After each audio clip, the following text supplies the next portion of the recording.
Have you ever sat in a room with someone and felt the air vanish, as if a vacuum was sucking the life out of the space? You weren't imagining things.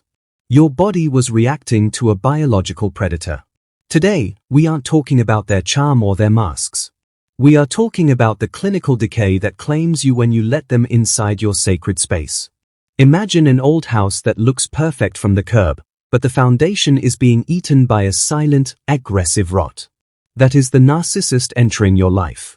They've spent decades treating human beings like disposable batteries, and now the chemicals are leaking. The big haunting question is why your pursuit of intimacy ends in a terminal, somatic disaster. For the narcissist, the mirror is an accuser.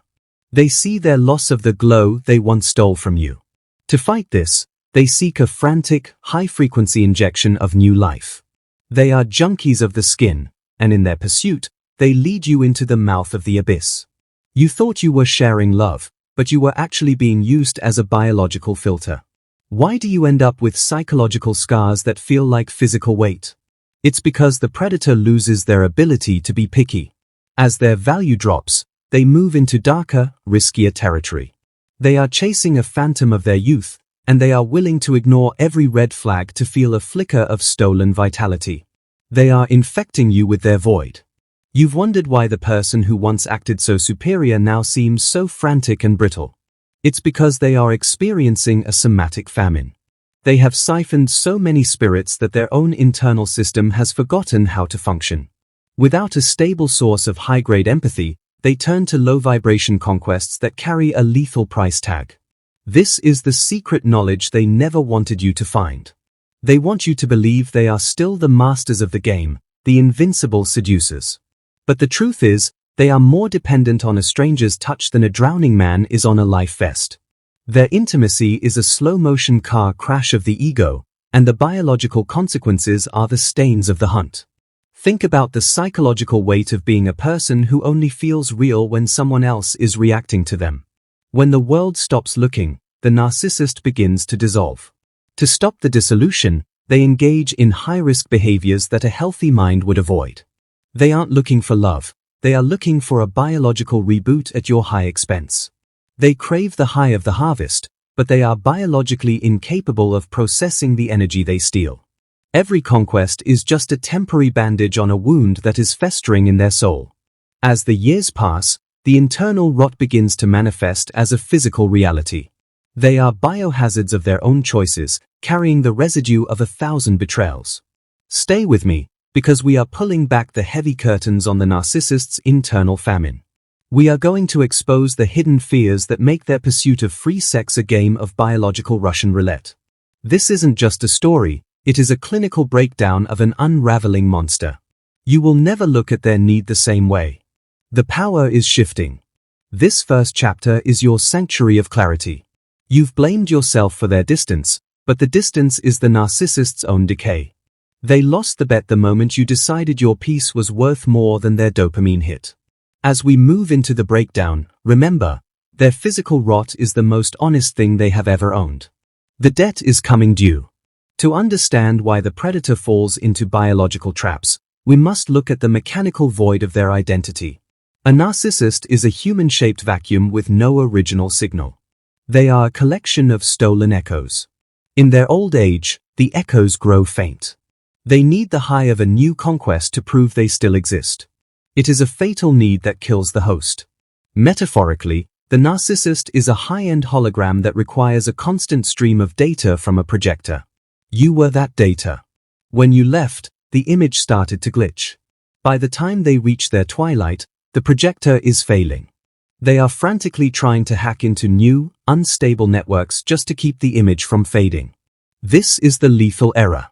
Their hidden motive for the hunt is internal regulation. A narcissist cannot regulate their own emotions. They need to offload their toxic waste into a receptacle.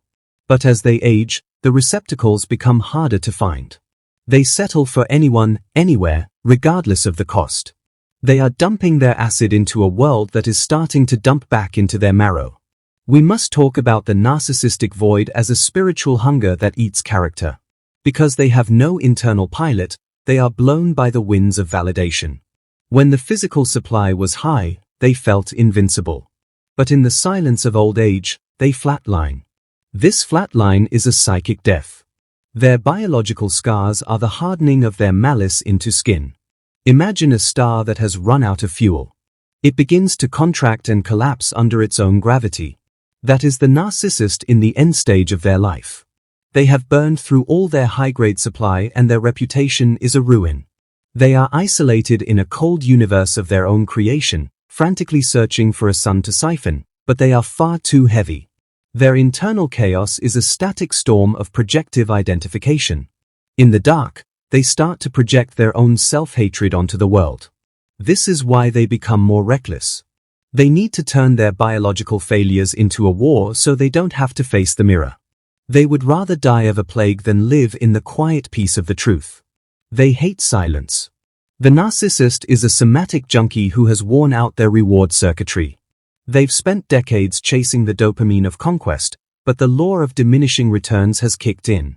The act no longer gives them the high it used to. They need more, faster, and dirtier. This escalation is what leads them to the literal diseases they once thought they were too elite to catch. In the twilight hours, the narcissist experiences somatic dissociation. They literally lose the ability to feel their own presence without someone else's reaction.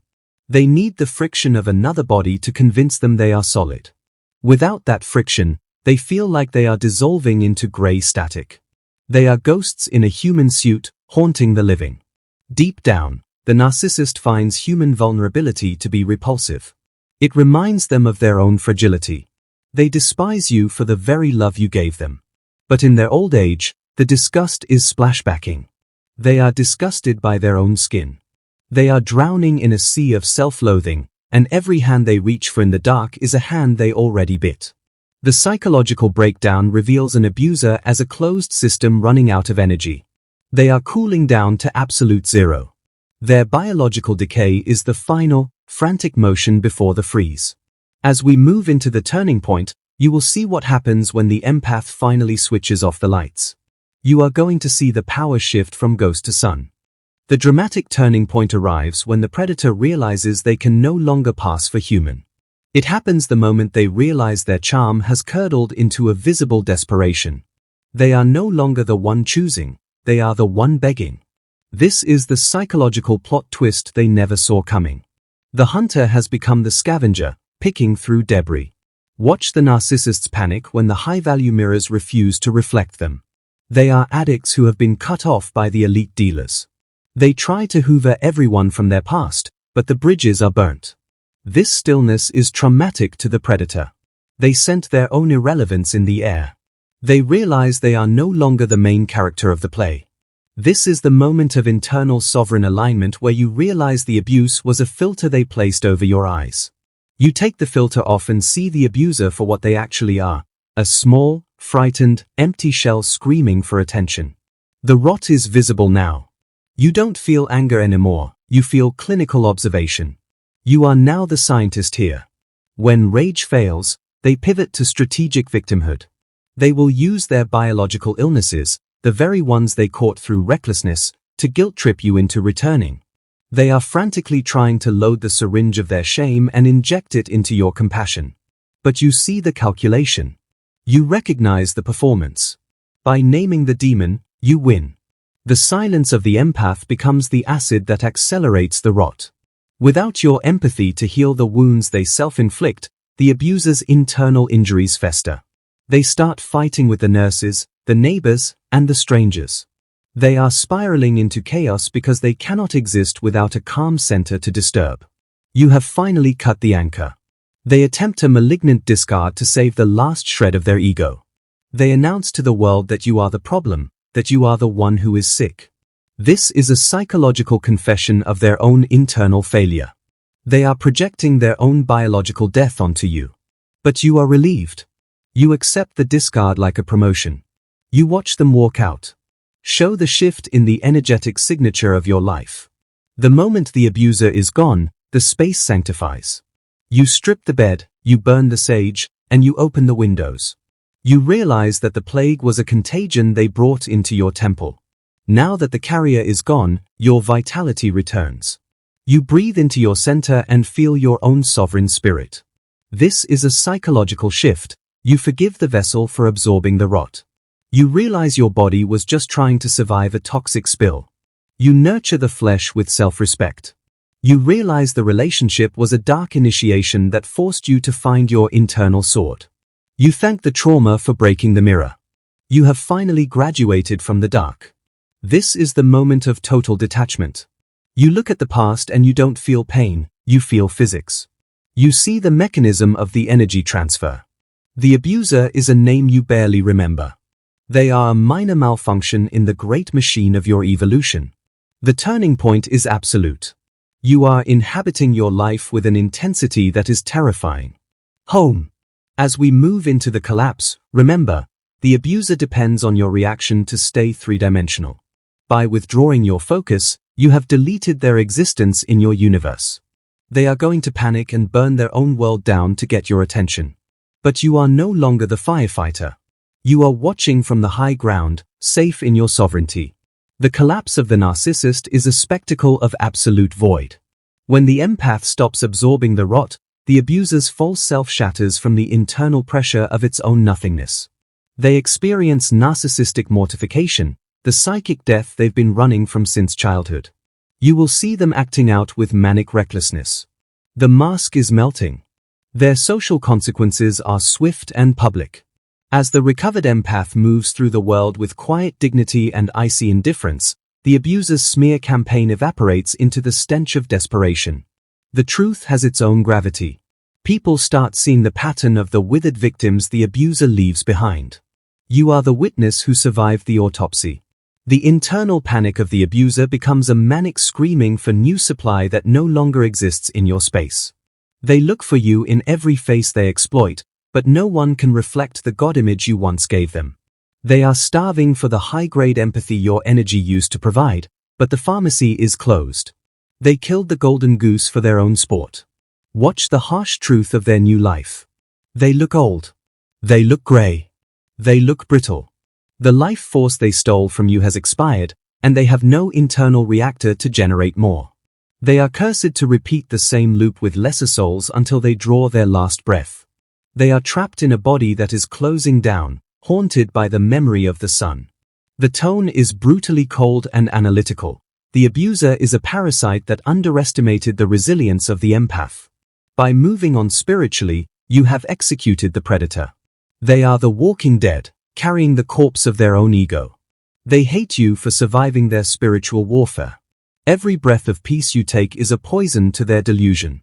Collapse. Internal panic leads to pathological stalking of your happiness. They analyze your every post, searching for a sign of pain, a sign of return. But they find nothing but strength. This strength is traumatic to the abuser. It debunks their God complex. It proves they are just a glitch in your evolution. They are screaming from the shadows, trying to cast a dead spell. The social discard concludes with the final isolation. The flying monkeys have woken up. The family has distanced themselves. The abuser is left alone with the ghost of the one they couldn't destroy. This isolation is the mirror they feared their whole life. In the silence, they are forced to hear the echoes of their own lies. They are stroking the air of the past. Brutally truthful analysis. The abuser failed because they miscalculated the resilience of the spirit. They thought they could starve the empath, but they only forced the empath to hibernate and evolve. Once you wake up and retain your energy, you are invisible to their manipulation. The narcissist is a shadow that cannot exist in the presence of your solar truth. Intensify the collapse. You watch their disintegration with a sense of sacred justice. You don't feel vengeance, you feel order. You see that the world is actually safe because you are the one who defines your reality. The abuser's rage is a distant noise that no longer reaches your frequency. You are healing at a speed they cannot match. The monster is finally dead. As we enter the final truth, look at the ruin of the abuser and realize, you are the winner. The rot was just the shell of your evolution. You have found the key. You have opened the door. You have walked into the world and the world recognized you. The final truth is cinematic, empowering, and saturated with radiance. The collapse is complete. Sunrise is internal. We have reached the final truth. The biological decay you witnessed in them was never just about a virus, it was about the inevitability of a life lived without a soul. You were the oxygen tank they used to survive the vacuum of their own narcissism, but today, you have disconnected the line. They are finally breathing the air of a world they poisoned. It is lethal. Emotional closure comes from the absolute knowledge that the abuser never existed as the person you loved. You were in love with a reflection of your own empathy. Today, you have taken the reflection back. You are closing the case file on the predator. You have realized that their hate was a badge of honor. A being of darkness will always hate the sun. Be the sun. Healing is the cinematic slow burn of presence. It is the feeling of the ground under your feet, the sound of your own voice telling the truth, and the sight of a future that is unwritten and safe. You are reprogramming your nervous system to expect beauty and respect. You are learning that empathy is a superpower, not a sentence. You are finding your soul in quiet. Empowerment is the quiet strength of the empath who refused to stay defined by the predator. You have seen the bottom of the abyss and you brought back the fire. You are unshakable. The narcissist's screams from the shadows are just background noise in the symphony of your life. You have changed the frequency. You are tuned in to the voice of the universe now. You are part of a global awakening of sovereign empaths who are refusing to be supply. We are collective strength. We are spiritually invincible. The narcissist's obsession with your energy was the last stand of a dying parasite. The age of the predator is ending. The age of the authentic is beginning. Your voice is a siren of truth for others who are still lost. Imagine the final scene. You are standing on a mountain peak at dawn. The wind is blowing through your spirit, cleansing the last traces of the abuser's shadows. Below you, the dark valley of the narcissistic trap is dissolving in the light of the new day. Above you, the sky is exploding with colors you can finally see again. You are whole. You are home at last. Cinematic closing imagery. The abuser is now a distant ghost, stalking the ruins of a life they burnt. They are screaming at the wind, begging the dust to become the host again. But the dust stays dust. You are flesh and blood, light and fire, moving at the speed of joy. You have found your tribe. You have found your peace. The necrosis was just a dark cocoon. The final truth deliverance. The narcissist tried to kill the empath because they were terrified of what would happen if the soul went sovereign. They wanted to keep you as a battery, but the battery exploded into a sun. You are magnificent. You are unstoppable. You have won the game by walking off the field. You have ascended beyond the manipulation. Ghost is gone. Reclaim your space. Reclaim your voice. Reclaim your right to walk the earth with confidence and dignity. The sexual killer, the psychological parasite, and the emotional arsonist have no power here in the presence of your light. Use it to warm your own life. Use it to create beauty. You are a generator of universal light, and the grid is restored. You are master. The narcissist's biological decay is the final verdict of a life spent hunting souls, but your victory is the radiant pulse of a heart that refused to go dark. Walk into your future with the fire of the chosen, because the predator has finally run out of time and you have just begun to live. The act is over, the mask is shattered, and you are finally, irrevocably free.